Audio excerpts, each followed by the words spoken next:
What's up? Hello, my name is Liz and you're watching For Booking Out Loud. So I have to warn you, today I am doing a tag video, if you didn't notice the title, but I am going into it very unprepared. And so I'm looking at the questions besides watching the videos that I've seen on this tag, and I'm kind of considering them for myself for the first time. So we'll just see how this goes, right? We'll see how this goes. So apologies at the forefront of the video, and I'll probably apologize at the end. I don't know. I usually look at the questions and I usually have answers kind of pre-prepared, so this is going to be a first for me and we'll just continue on. But video needed to be filmed and edited. Life's been a little hectic recently. Let's just get into it. So I was tagged about a month ago from Bethanne to do the spoiler tag. I'm finally getting to it. Thank you, Bethanne, and I'm totally sorry for taking this long. Very excited to do it. And then it just so happens that I was tagged by the book buds as well to do it just last week, I believe. So great timing and really pushing me to get to this. Both wonderful, wonderful channels, and they both have great views on books and very different channels. So I would definitely suggest looking Bethanne and the book buds up.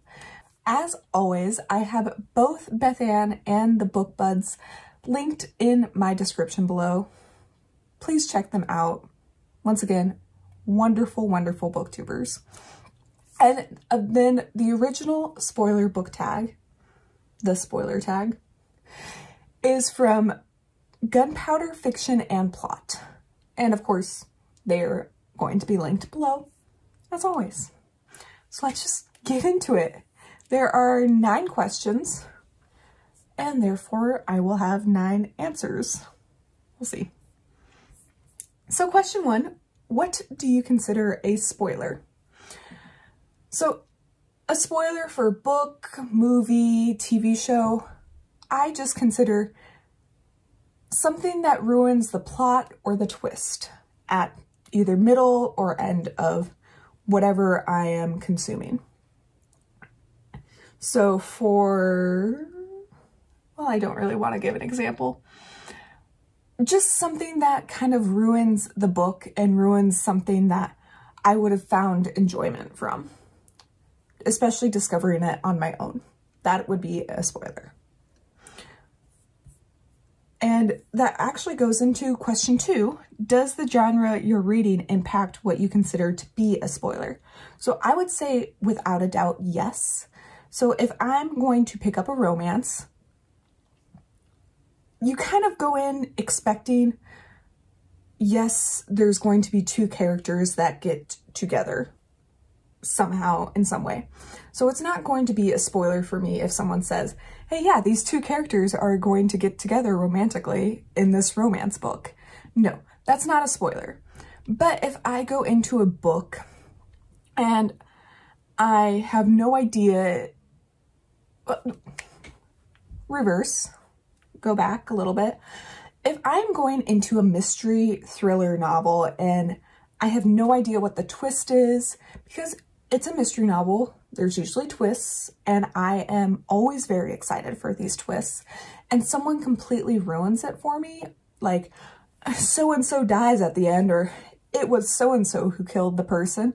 Like, that is a complete spoiler, and that completely ruins that mystery for me, at least. And that is a complete no-no on my part. So there's also that. And then when you pick up a fantasy book, and if the plot is completely ruined on like the summary on the back, for example, if you pick up The Assassin's Apprentice, don't read the summary on the back, because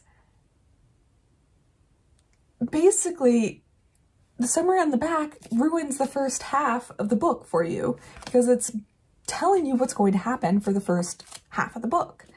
So if you go into it, just ignore the back, read the book, and then read the summary on the back. So that's my take on it. Don't ruin the adventure in the fantasy books.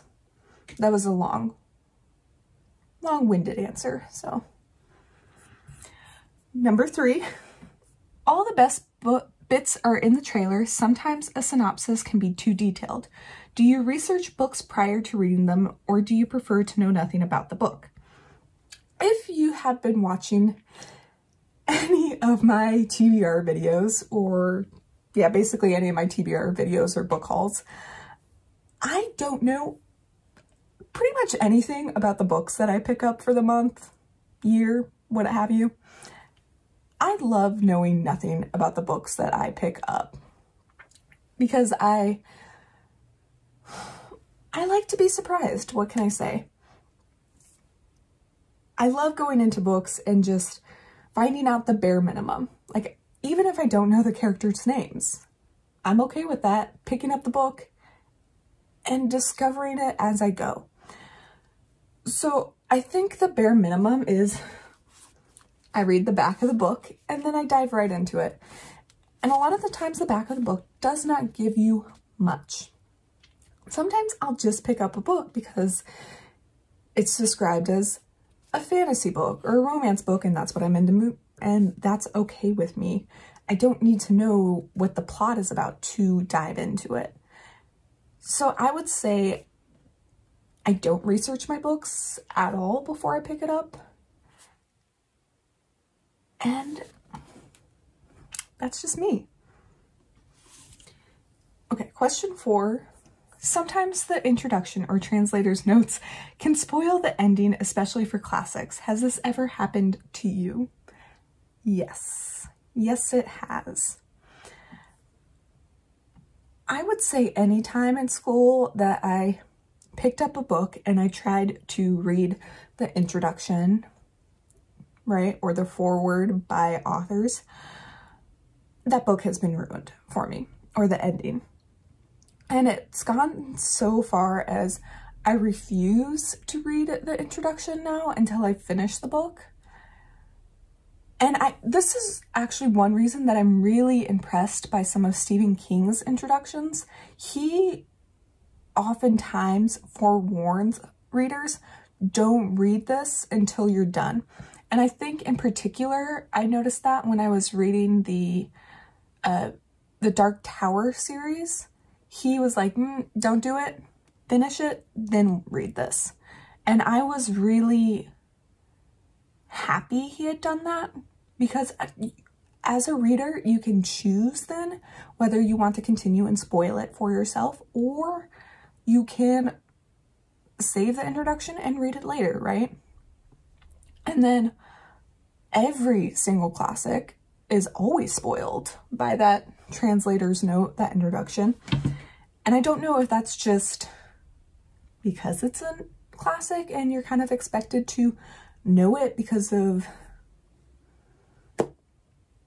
popular culture or what have you, but just don't read the introduction if you want to discover it as you go on. That's my take on that. Okay, number 5, name a time someone spoiled a novel for you. So thinking about this, I would say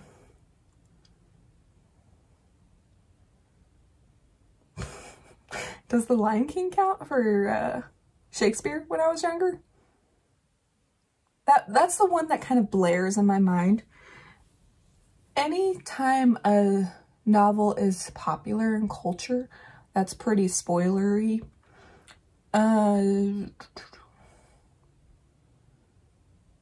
really can't think of something off the top of my head. Maybe Cat's Cradle. I think my brother spoiled Cat's Cradle when I was reading it in school. We both had taken the same class. He was a year above me and had taken it a year before me. And when I was reading it, he just blurted out the ending, and that made me really mad. So I think that's the one I'm gonna go with, because I can't think of anyone that's been recent. So there you go. My Brother, Spoiled Cat's Cradle. And then number 6, have you ever spoiled a novel for somebody else? I think the most recent one would have been, I forget what my mom was reading, but she read a novel that I had suggested to her and she absolutely hated it. And so she just asked me to tell her what happens at the end so she could DNF it and continue on with her life, and so I did. Otherwise, I really try to keep spoilers to a minimum, or at least warn people about spoilers, because I personally don't like to be spoiled, so I don't want to do it for others. And that's kind of my philosophy on that. All right, number 7, is spoilers ruin novels? Are there some authors or genres you can't reread? I would say no. My interpretation of this question is that if there's some beautiful twist or ending, and once you read it, you can never reread it again to experience that ending for the first time. And I don't look at authors and genres that way, or books. If I absolutely loved that twist or ending, I love to reread things to see the little tidbits the author put in to kind of give you breadcrumbs to see what the twist is the second time or the third time or the fourth. Because if I like something that much, especially that ending, I want to kind of see how the author created such a great twist. And so I love rereading books. And that was my interpretation of the question. All right, number 8. When reviewing, are you spoiler-free? Does this limit your ability to discuss? So I kind of review books 2 ways on my channel. I have just a couple of videos that are just review videos. And I really do try to keep those spoiler-free in case someone wants to read them by themselves. So I go over the book really just on a writer's standpoint, world building, or at least I've been trying to just dive into the novel itself without saying what's happening at the end or what the twist would be.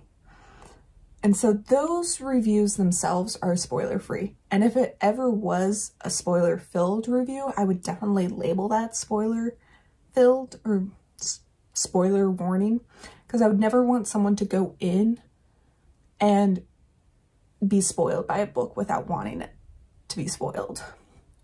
The other way I kind of review books are with vlogs, and I try to keep those spoiler-free, especially if I'm just talking about books casually.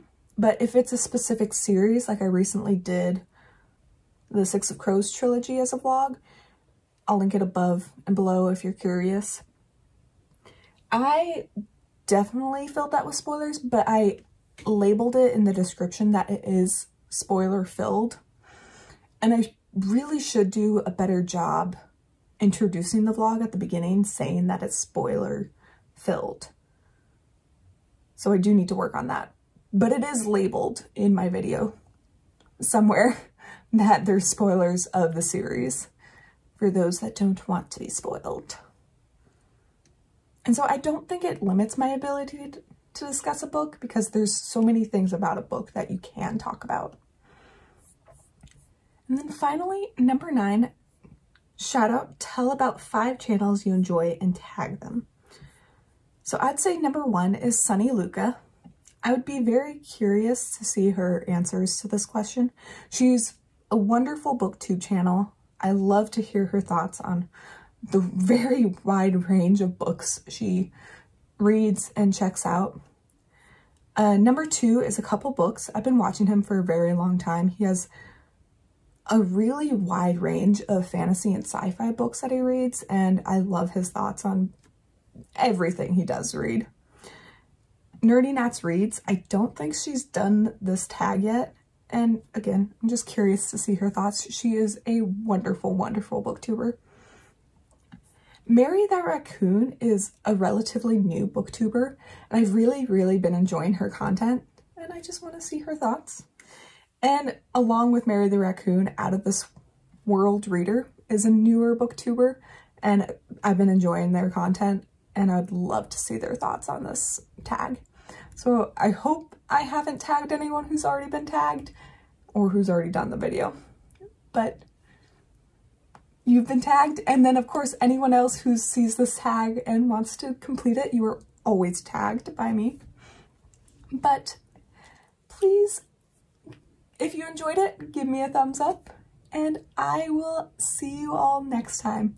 Have a wonderful day. Bye.